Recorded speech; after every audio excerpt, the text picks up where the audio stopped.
Bonsoir, bienvenue sur la Voix de Morgane. J'espère que vous allez bien. Il fait un peu frais, hein. Pardon. La semaine dernière, j'ai fait une lecture et la voix n'a pas été enregistrée. Pourtant, j'ai lu des belles choses. Mais c'était peut-être un petit peu désorganisé, je ne sais pas.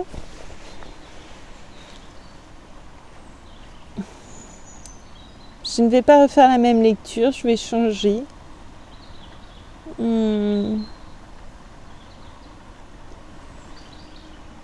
Alors, je vais commencer aujourd'hui Les grands cimetières sous la lune. Depuis le temps que je veux le lire. Et je vous lirai ensuite la lettre dont je vous parlais à propos du rire. Voilà, c'est parti. Georges Bernanos, Les grands cimetières sous la lune.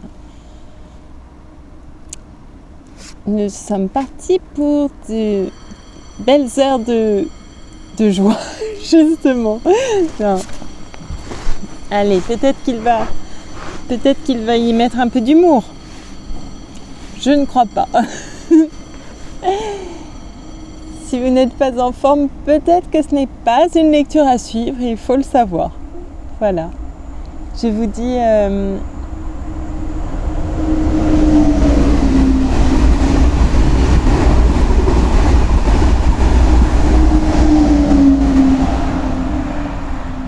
à tout à l'heure après la lecture. Pardon, je passe la préface. Si je me sentais du goût pour la besogne que j'entreprends aujourd'hui, le courage me manquerait probablement de la poursuivre parce que je n'y croirais pas. Je ne crois qu'à ce qui me coûte. Je n'ai rien fait de passable en ce monde qui ne m'est d'abord paru inutile jusqu'au ridicule, inutile jusqu'au dégoût. Le démon de mon cœur s'appelle « À quoi bon ?» J'ai cru jadis au mépris. C'est un sentiment très scolaire et qui tourne vite à l'éloquence, comme le sang d'un hydropique tourne en eau. La lecture prématurée de Barrès m'avait donné là-dessus quelque illusion. Malheureusement, le mépris de Barrès, ou du moins l'organe qui le sécrète, paraît souffrir d'une perpétuelle rétention.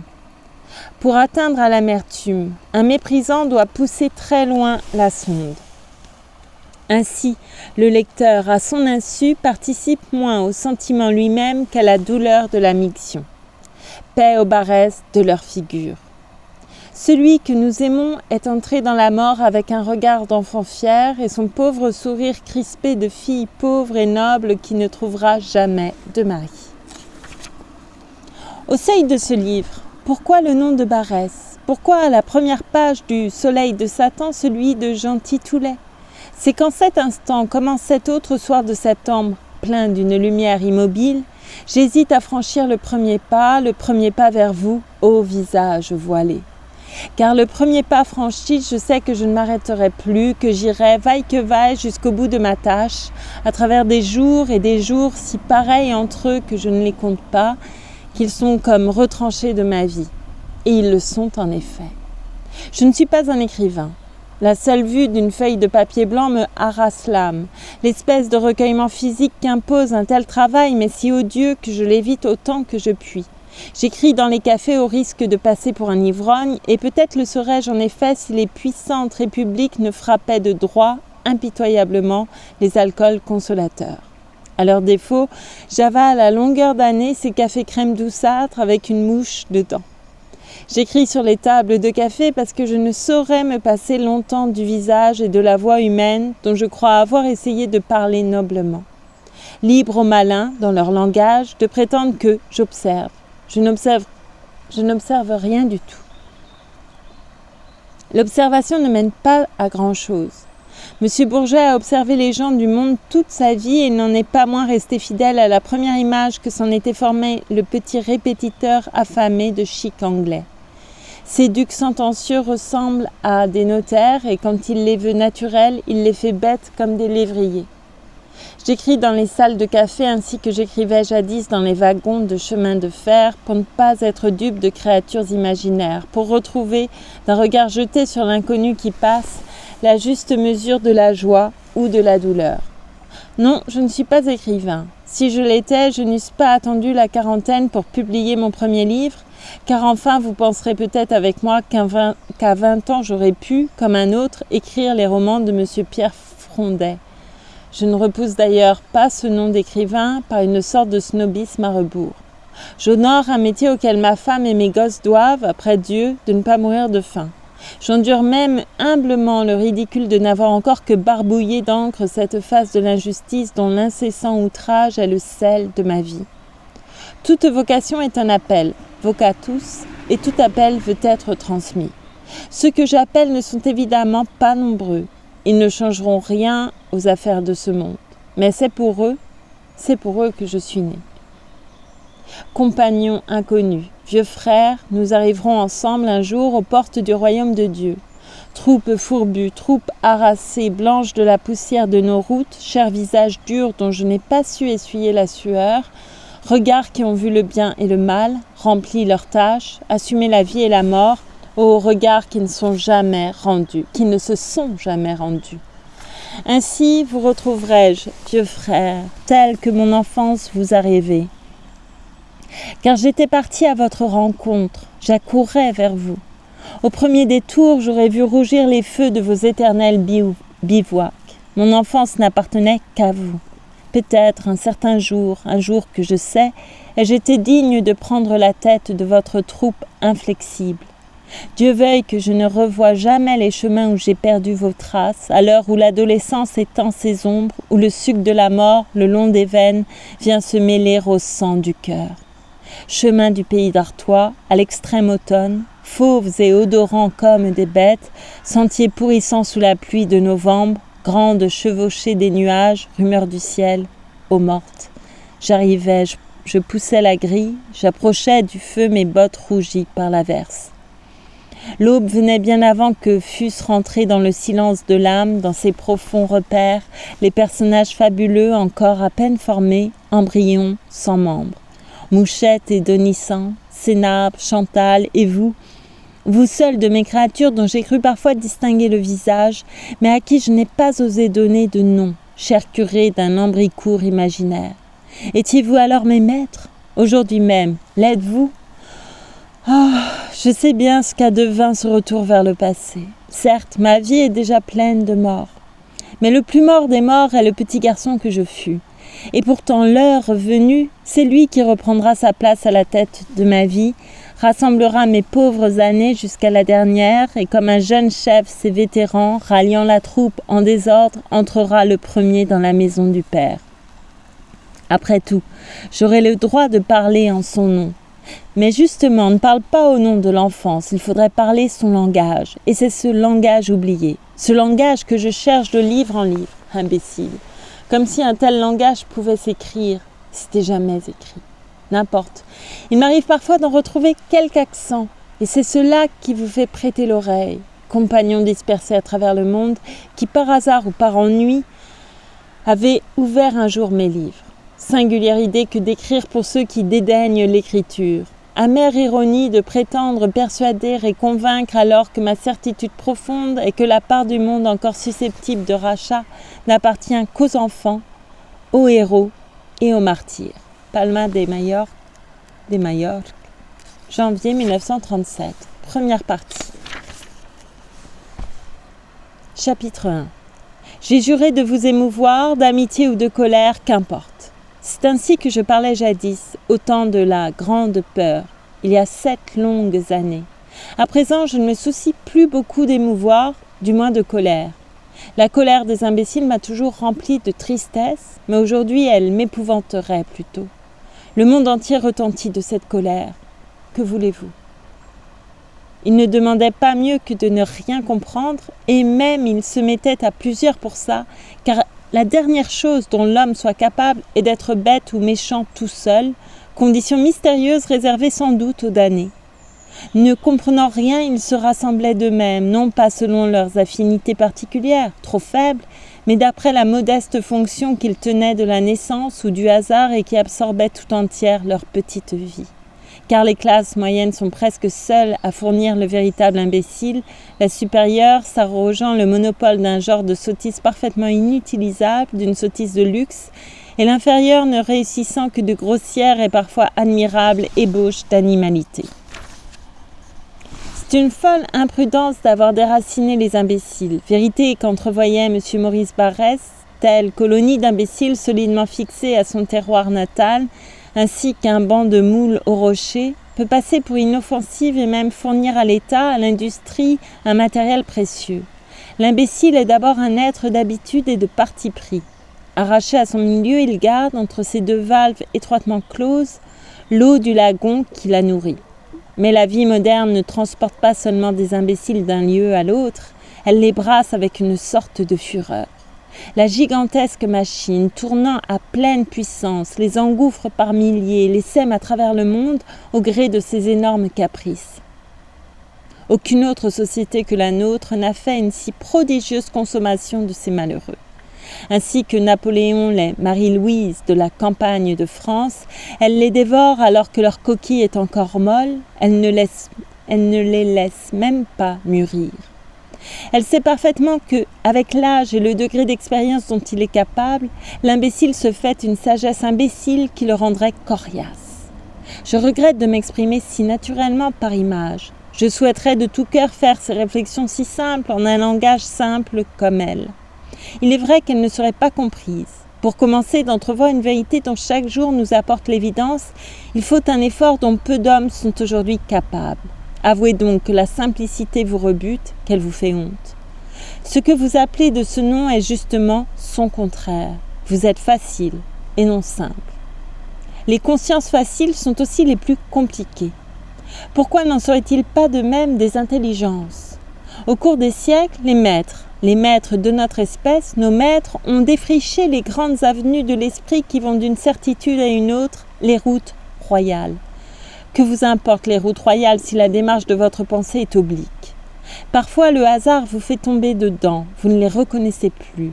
Ainsi, notre cœur se serrait d'angoisse lorsqu'une nuit, sortant du labyrinthe des tranchées, nous sentions tout à coup sous nos semelles le sol encore ferme d'un des chemins de jadis, à peine visible sous la moisissure d'herbe, le chemin plein de silence, le chemin mort qui avait autrefois retenti du pas des hommes. C'est vrai que la colère des imbéciles remplit le monde. Vous pouvez rire si vous voulez, elle n'épargnera rien ni personne, elle est incapable de pardon. Évidemment, les doctrinaires de droite ou de gauche, dont c'est le métier, continueront de classer les imbéciles, en dénombreront les espèces et les genres, définiront chaque groupe selon les passions, les intérêts des individus qui le composent, leur idéologie particulière. Pour de tels gens, cela n'est qu'un jeu. Mais ces classifications répondent si peu à la réalité que l'usage en réduit impitoyablement le nombre. Il est clair que la multiplication des partis flatte d'abord la vanité des imbéciles. Elle leur donne l'illusion de choisir. N'importe quel commis de magasin vous dira que le public appâté par les étalages d'une exposition saisonnière, une fois rassasié de marchandages et après avoir mis le personnel sur les dents, défile au même comptoir. Nous avons vu naître et mourir un grand nombre de partis, car chaque journal d'opinion ne dispose guère d'un autre moyen pour retenir sa clientèle. Néanmoins, la méfiance naturelle aux imbéciles rend précaire cette méthode d'émiettement. Le troupeau inquiet se reforme sans cesse. Dès que les circonstances, et notamment les nécessités électorales, semblent imposer un système d'alliance, les malheureux oublient instantanément les distinctions qu'ils n'avaient d'ailleurs jamais faites qu'à grand-peine. Ils se divisent d'eux-mêmes en deux groupes, la difficile opération mentale qu'on leur propose étant ainsi réduite à l'extrême puisqu'il ne s'agit plus que de penser contre l'adversaire, ce qui permet d'utiliser son programme marqué simplement du signe de la négation. C'est pourquoi nous les avons vus n'accepter qu'à regret des désignations aussi complexes que celles, par exemple, de royalistes ou de républicains. Clérical ou anticlérical plaît mieux, les deux mots ne signifient rien d'autre que pour ou contre les curés. Il convient d'ajouter que le préfixe « anti » n'appartient en propre à personne, car si l'homme de gauche est anticlérical, l'homme de droite est anti-maçon, anti-Dreyfusard. Les entrepreneurs de presse qui ont employé ces slogans jusqu'à leur totale usure voudront sans doute me faire dire que je ne distingue pas entre les idéologies, qu'elles m'inspirent un égal dégoût. Hélas, je sais pourtant mieux que personne ce qu'un garçon de 20 ans peut donner de lui, de la substance de son âme, à ces grossières créations de l'esprit partisan qui ressemblent à une véritable opinion comme certaines poches marines à un animal, une ventouse pour sucer, une autre pour évacuer, la bouche et l'anus, qui, même chez certains polypes, ne font qu'un. Mais à qui la jeunesse ne prodigue-t-elle pas son âme? Elle la jette parfois à pleines mains dans les bordels. Bonsoir. Comme ces mouches chatoyantes, vêtues d'azur et d'or, peintes avec plus de soin que les enluminures de micelle, les premières amours s'abattent autour des charniers. Que voulez-vous? Je ne crois même pas aux relatifs bienfaits des coalitions d'ignorance et de parti pris. L'indispensable condition à remplir pour entrer réellement dans l'action est de se connaître soi-même, d'avoir pris la juste mesure de soi. Or, tous ces gens-là ne se rassemblent que pour mettre en commun les quelques raisons qu'ils possèdent de se juger meilleurs que les autres. Dès lors, qu'importe la cause qu'ils prétendent servir. Dieu sait, par exemple, ce que coûte au reste du monde le maigre cheptel bigot entretenu à grands frais par une littérature spéciale, répandue à des millions d'exemplaires sur toute la surface du globe, et dont on voudra bien reconnaître qu'elle est faite pour décourager les incroyants de bonne volonté. Je ne veux aucun mal aux bigots. Je voudrais simplement que vous ne me rebattiez pas les oreilles de leur prétendue naïveté. Le premier prêtre venu, s'il est sincère, vous dira que nulle espèce n'est plus éloignée que la leur de l'esprit d'enfance, de sa clairvoyance surnaturelle, de sa générosité. Ce sont des combinards de la dévotion et les gras chanoines littéraires qui entonnent à ces larves le miel butiné sur les bouquets spirituels ne sont pas non plus des ingénus. La colère des imbéciles remplit le monde. Il est tout de même facile de comprendre que la Providence, qui les fit naturellement sédentaires, avait des raisons pour cela. Or, vos trains rapides, vos automobiles, vos avions les transportent avec la rapidité de l'éclair. Chaque petite ville de France avait ses 2 ou 3 clans d'imbéciles dont les célèbres Rie et Pruneau de Tartarin sur les Alpes nous fournissent un parfait exemple. Votre profonde erreur est de croire que la bêtise est inoffensive, qu'il est au moins des formes inoffensives de la bêtise. La bêtise n'a pas plus de force vive qu'une caronade de 36, mais une fois en mouvement, elle défonce tout. Quoi ? Nul de vous pourtant n'ignore de quoi est capable la haine patiente et vigilante des médiocres, et vous en semez la graine aux 4 vents.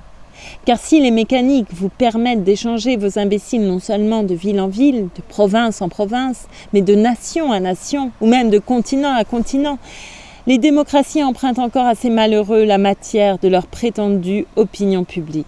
Ainsi, par les soins d'une presse immense, travaillant jour et nuit sur quelques thèmes sommaires, la rivalité des Pruneaux et des Rie prend une sorte de caractère universel dont M. Alphonse Daudet ne s'était certainement pas avisé.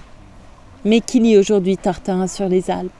Mieux vaut rappeler que le gentil poète provençal qu'éleva tant de fois au-dessus de lui-même la consommation de la douleur, le génie de la sympathie. Bonsoir. Rassemble au fond d'un hôtel de montagne une douzaine d'imbéciles. Le glacier est là tout proche, suspendu dans l'immense azur. Personne n'y songe. Après quelques jours de fausse cordialité, de méfiance et d'ennui, les pauvres diables trouvent le moyen de satisfaire à la fois leur instinct grégaire et la sourde rancune qui les travaille. Le parti des constipés exige, au dessert, les pruneaux, celui des dévoyants tient naturellement pour le riz. Dès lors, les querelles particulières s'apaisent, l'accord se fait entre les membres de chacun des groupes rivaux. On peut très bien imaginer dans la coulisse l'amateur ingénieux et pervers, sans doute marchand de riz ou de pruneaux, suggérant à ces misérables une mystique appropriée à l'état de leurs intestins. Mais le personnage est inutile. La bêtise n'invente rien, elle fait admirablement servir à ses fins de bêtise tout ce que le hasard lui apporte. et par un phénomène, hélas, beaucoup plus mystérieux encore, vous la verrez se mettre d'elle-même à la mesure des hommes, des circonstances ou des doctrines qui provoquent sa monstrueuse faculté d'abêtissement. Napoléon se vantait à Sainte-Hélène d'avoir tiré parti des imbéciles. Ce sont les imbéciles qui finalement ont tiré parti de Napoléon. Non pas seulement, comme vous pourriez le croire, parce qu'ils sont devenus bonapartistes. Car la religion du grand homme, accordée peu à peu au goût des démocraties, a fait ce patriotisme niais qui agit encore si puissamment sur leurs glandes, patriotisme que n'ont jamais connu les aïeux et dont la cordiale insolence, à fond de haine, de doute et d'envie, s'exprime, bien qu'avec une inégale fortune, dans les chansons de Déroulède et dans les poèmes de guerre de Monsieur Paul Claudel. Ça vous embête de m'écouter parler si longtemps des imbéciles ? Eh bien, il m'en coûte à moi d'en parler. Mais il faut d'abord que je vous persuade d'une chose, c'est que vous n'aurez pas raison des imbéciles par le fer ou par le feu. Car je répète qu'ils n'ont inventé ni le fer, ni le feu, ni les gaz, mais ils utilisent parfaitement tout ce qui les dispense du seul effort dont ils sont réellement incapables, celui de penser par eux-mêmes. Ils aimeront mieux tuer que penser, voilà le malheur, et justement vous les fournissez de mécanique. La mécanique est faite pour eux. En attendant la machine à penser qu'ils attendent, qu'ils exigent, qui va venir, ils se contenteront très bien de la machine à tuer. Elle leur va même comme un gant. Nous avons industrialisé la guerre pour la mettre à leur portée. Elle est à leur portée, en effet. Sinon, je vous mets au défi de m'expliquer comment, par quel miracle, il est devenu si facile de faire avec n'importe quel boutiquier, clerc d'agent de change, avocat ou curé, un soldat. Ici comme en Allemagne, en Angleterre comme au Japon. C'est très simple. Vous tendez votre tablier, il tombe un héros dedans. Je ne blasphémerai pas les morts. Mais le monde a connu un temps où la vocation militaire était la plus honorée après celle du prêtre et ne lui cédait qu'à peine en dignité. C'est tout de même étrange que votre civilisation capitaliste, qui ne passe pas pour encourager l'esprit de sacrifice, dispose, en pleine primauté de l'économique, d'autant d'hommes de guerre que ces usines peuvent fournir d'uniformes. Des hommes de guerre comme on n'en a sûrement jamais vu. Vous les prenez au bureau, à l'atelier, bien tranquilles. Vous leur donnez un billet pour l'enfer avec le timbre du bureau de recrutement et des godillots neufs, généralement perméables. Le dernier encouragement, le suprême salut de la patrie, leur vient sous les espèces du hargneux coup d'œil de l'adjudant rengagé affecté au magasin d'habillement et qui les traite de cons. Là-dessus, ils se hâtent vers la gare un peu saoul, mais anxieux à l'idée de manquer le train pour l'enfer, exactement comme s'ils allaient dîner en famille un dimanche à Bois-Colombes ou à Viroflay. Ils descendront cette fois à la station Enfer, voilà tout. 1 an, 2 ans, 4 ans, le temps qu'il faudra jusqu'à l'expiration du billet circulaire délivré par le gouvernement. Ils parcourront ce pays sous une pluie de fonte d'acier, attentifs à ne pas manger sans permission le chocolat des vivres de réserve ou soucieux de faucher à un copain le paquet de pansements qui leur manque.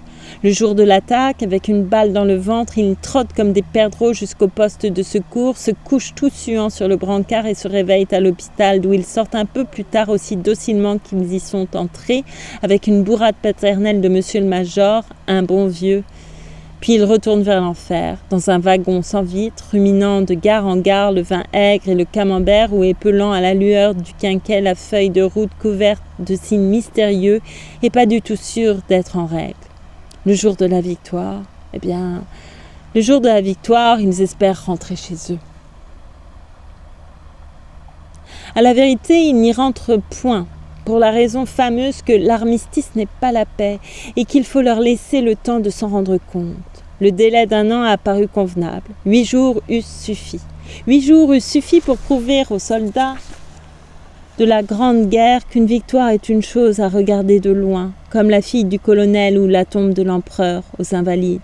Qu'un vainqueur, s'il veut vivre peinard, n'a qu'à rendre ses galons de vainqueur. Ils sont donc retournés à l'usine, au bureau, toujours bien tranquilles. Quelques-uns ont même eu la chance de trouver dans leurs pantalons d'avant-guerre une douzaine de tickets de leur gargote, de la gargote de jadis, à 20 sous le repas. Mais le nouveau gargotier n'en a pas voulu. Et je vais m'arrêter là pour ce soir puisque, comme vous voyez, je suis un peu dans l'obscurité. Je lis vraiment des choses très intéressantes en ce moment. Il y a un livre qui vibre très très très fort. Il est vraiment très beau. Un livre qui me fait beaucoup rire aussi. Même si c'est exactement comme il le dit dans la préface, je crois. Pardon, je vais allumer une petite lumière pour vous lire donc cette lettre. Cette lettre que j'avais lue, donc j'avais fait une lecture de la deuxième partie de nom de pays, le nom du côté de chez Swan, mais à la plage. Et ce jour-là, c'était extrêmement bruyant et on n'entendait pas ma voix, on entendait tous les bruits alentour. Et je ne l'ai pas publié. Voilà, et après, comme j'ai lu le nom de pays, le nom, je sais pas, je l'ai lu dans le noir, je crois aussi. J'aime bien lire dans le noir, apparemment. Pardon. Et non, mais il va falloir que je m'y fasse, il va falloir que je rentre pour mes lectures bientôt. Et c'est assez compliqué pour moi, vous voyez, j'aime vraiment être dehors. C'est comme ça. Qu'est-ce que je disais ? Ah oui. Et donc, j'avais pas fait cette lecture, mais là, finalement, elle tombe très bien. C'est un livre que je voulais lire depuis longtemps. En fait, j'ai commencé. En fait, là, il est regroupé. Vous avez deux...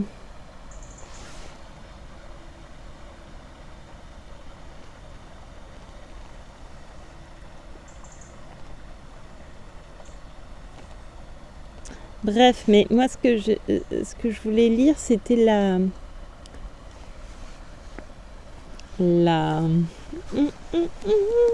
ne sais pas, je manque toujours de mots. Est-ce qu'il est indiqué quelque part, ce mot ?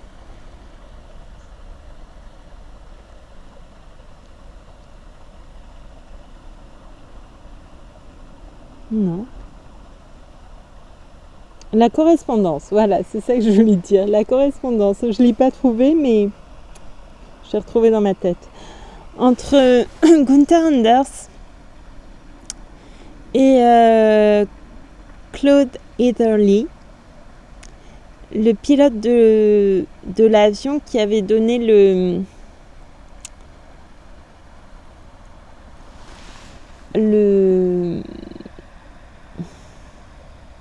comment on dit, qui avait ordonné de lâcher la bombe sur Hiroshima, en fait, et qui est devenu une victime de la bombe, interné pour avoir refusé d'être traité en héros, ainsi. Et voilà, bon, c'est leur correspondance. Pardon, je prends au milieu, donc je ne sais pas trop ce que je vous dis. Et donc, je l'ai ouvert un peu au hasard, vous connaissez mon petit jeu, et je suis tombée sur une lettre. Alors, c'est peut-être pas la lettre la plus significative de leur correspondance, je ne sais pas, parce que j'ai beaucoup de choses à lire en ce moment et j'ai pas pu continuer ça pour l'instant. Mais je voulais vous la lire quand même. 35. Gunther Anders à Claude Ederle, le 17 juillet 1960, et je vais attendre que le train passe pour vous la lire.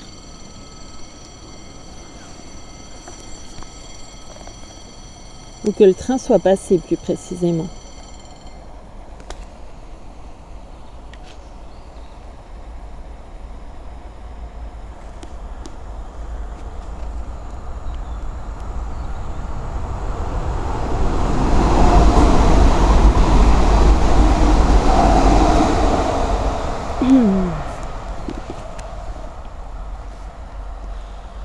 Cher Claude, tu ne peux imaginer combien je suis désolée et triste de devoir détruire une idole. Non, malheureusement, je n'ai jamais eu la chance de voir Marie Hachel en chair et en os. Je ne l'ai vue que dans un film, Au lieu de me féliciter, tu devrais envoyer une lettre de condoléances à cet autre type qui est condamné à vie à porter mon nom et qui, du moins, je n'en serais pas surpris, perdra immédiatement son emploi au cinéma parce que des gens pourraient le suspecter d'avoir écrit des livres de philosophie. Malheureusement, je n'ai jamais reçu de chèque destiné à l'autre Gunther Anders. Ils seraient les bienvenus. Mais parlons sérieusement de cette plaisanterie.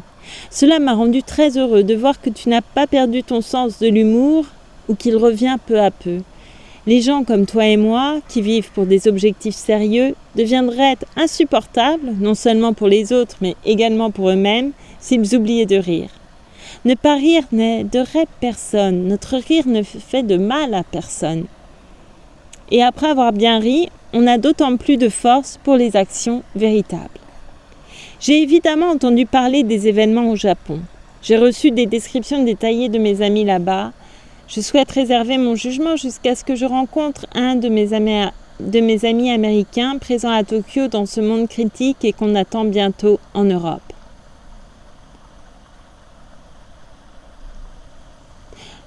Je crois que c'est tout ce que je voulais vous lire en fait.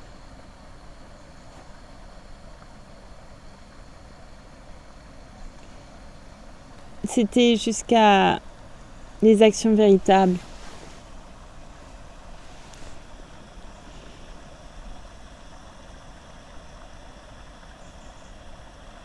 Voilà.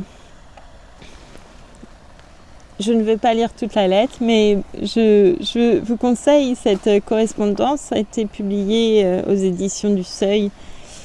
Ça mériterait d'être réédité, j'imagine, mais enfin, peut-être qu'il est encore disponible. Je ne sais pas. Là, j'avoue ne pas savoir ça. Mais je crois qu'il est encore disponible.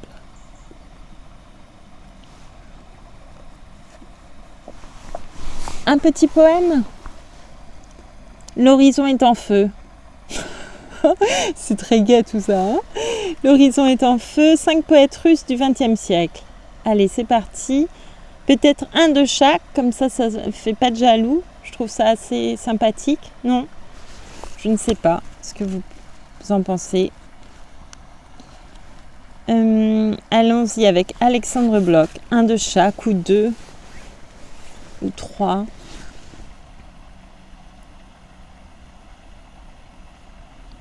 La baraque de foire. Et voici que s'ouvre la baraque de foire pour les enfants gais, pour les enfants gentils. La petite fille et le petit garçon regardent les dames, les rois et les diables. Et l'on entend jouer la musique infernale et du lugubre archet les gémissements. Le terrible diable saisit le crapoussin et ruisselle le jus de canneberge. Le petit garçon. Il écarte le noir courroux d'un geste de sa main blanche. Regarde, des feux, par la gauche surgissent. Vois-tu les flambeaux? Vois-tu la fumée? C'est sûrement la reine en personne. La petite fille. Ah non? Pourquoi te moquer de moi? C'est la suite infernale. Une reine ne craint pas le plein jour, elle avance, de roses enguirlandées, tandis qu'une suite de soupirants chevaliers porte sa traîne et font teinter leurs glaives. Soudain, le bouffon s'est penché sur la rampe et crie « Au secours !» Je me vide de mon jus de canneberge, mon pansement, un chiffon sur ma tête, un aume de carton, dans ma main, un glaive de bois. Filles et garçons sont en larmes et l'on ferme la joyeuse baraque. Juillet 1905. Dans le chœur de l'église, une fille chantait « Tous les harassés en des terres lointaines, tous les navires en allée sur la mer et tous ceux qui ont oublié leur joie. » Ainsi s'envolait sa voix sous la voûte, un rayon scintillait sur son épaule blanche et chacun, dans le noir, écoutait, regardait la robe blanche dans le rayon qui chantait. Et l'on crut alors que la joie s'annonçait, que tous les navires dans les anses paisibles, que tous les harassés des terres lointaines retrouveraient enfin une vie de lumière. Et sa voix était douce, et le rayon si fin, et seul, tout là-haut, près de la sainte porte, aux mystères initiés, un enfant pleurait, parce que personne jamais ne revient. août 1905. Allons-y pour un autre ou une autre, parce que là nous allons aller voir Anna Akhmatova. Anna.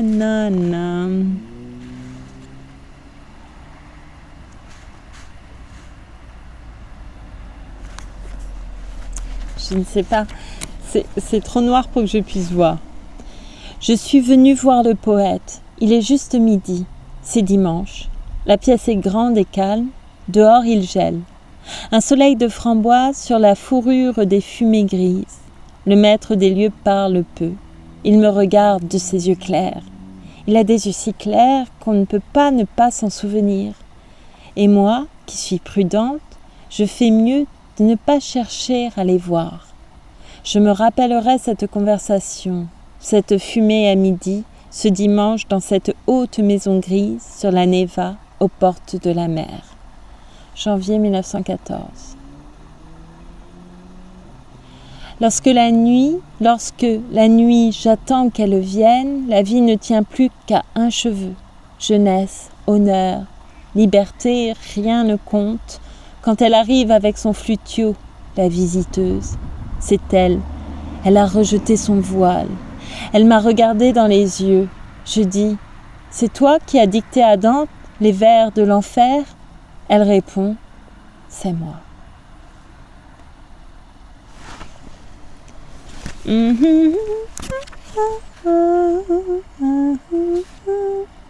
"20 years ago, when you are here, a group of fellows find a new kind of music, and they decided to call it jazz." La musique. Il y a en elle un miracle qui brûle. Elle s'éclaire toute, indiciblement. C'est elle-même qui me parle. Elle n'a pas peur de me consoler. Ses yeux sont largement ouverts. Ses ailes sur ses épaules ont un éclat terrible. Et c'est comme un premier orage, comme si toutes les fleurs se mettaient à parler.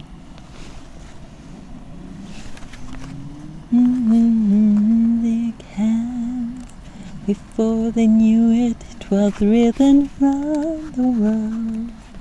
The world was ready for a blue kind of music. And now the players to la passe. J'attends juste que le train passe. Ossip Mandelstam.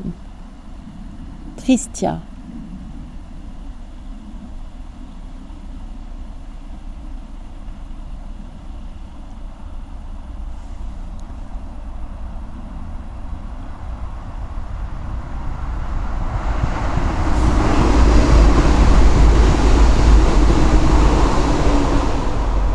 J'aime bien les lumières du train la nuit.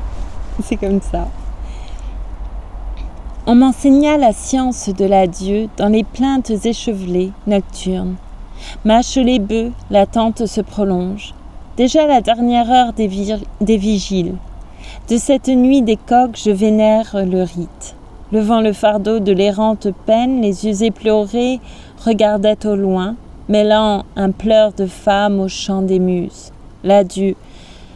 Qui peut, disant ce mot, savoir ce qu'il porte de séparation, ce que prophétise le cri du coq quand la flamme brûle sur l'acropole, et à l'aube d'une vie nouvelle, quand dans l'enclos le bœuf lentement mâche, pourquoi le coq, clamant la vie nouvelle, bat des ailes sur les murs de la ville. Et j'aime la coutume défileuse, la navette va, le fuseau gémit. Vois-tu, déjà comme un duvet de cygne,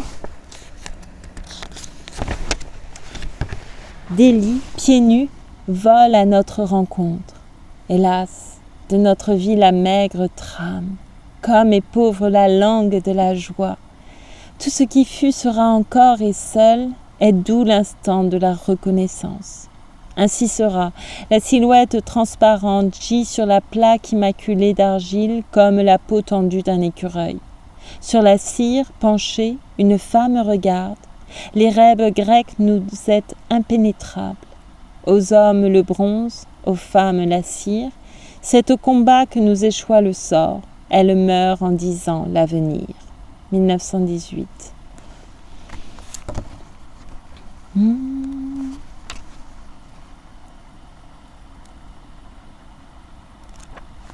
On passe à Joseph Brodsky. Joseph Brodsky. Est-ce qu'il est extrêmement long celui-ci ou non? Je n'aime pas trop quand même. Ça dépend. Non, ils ont pris. Les Tchèques s'approchaient des Allemands et crachaient, voir les journaux de mars 1939. Ils prenaient vite et ils prenaient largement. Ils ont pris les cimes, ils ont pris les tréfonds, ils ont pris l'acier, ils ont pris le charbon, ils ont pris notre cristal et notre plomb. Ils ont pris le sucre et ils ont pris le trèfle, ils ont pris le nord et ils ont pris l'est, ils ont pris les ruches et ils ont pris le blé, ils ont pris notre midi et notre ouest. Les tatras, ils les ont pris et pris les termes, ils ont pris les alentours et les lointains, mais plus amers que le paradis sur terre, ils ont pris les armes sur le sol natal.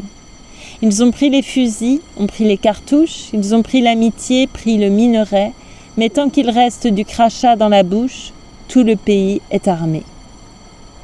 Traduit par Elsa Triolet, 9 mai 1939. Joseph Brodsky, non, qu'est-ce que j'ai lu? Mais bien sûr, j'ai lu Marina Tsvetaeva. Pardon, je l'avais passée, elle n'a pas beaucoup de...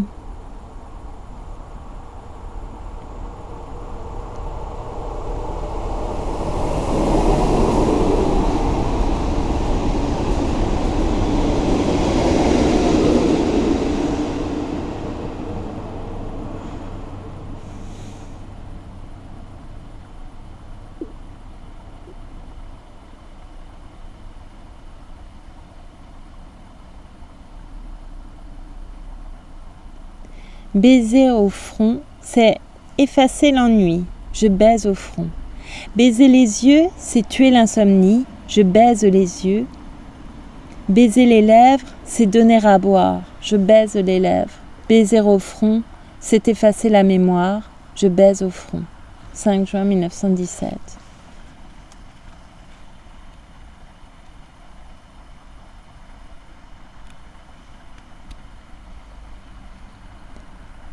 À Mayakovsky? Non, j'ai pas envie, pas aujourd'hui. Joseph Brodsky, allons-y. J'ai froid.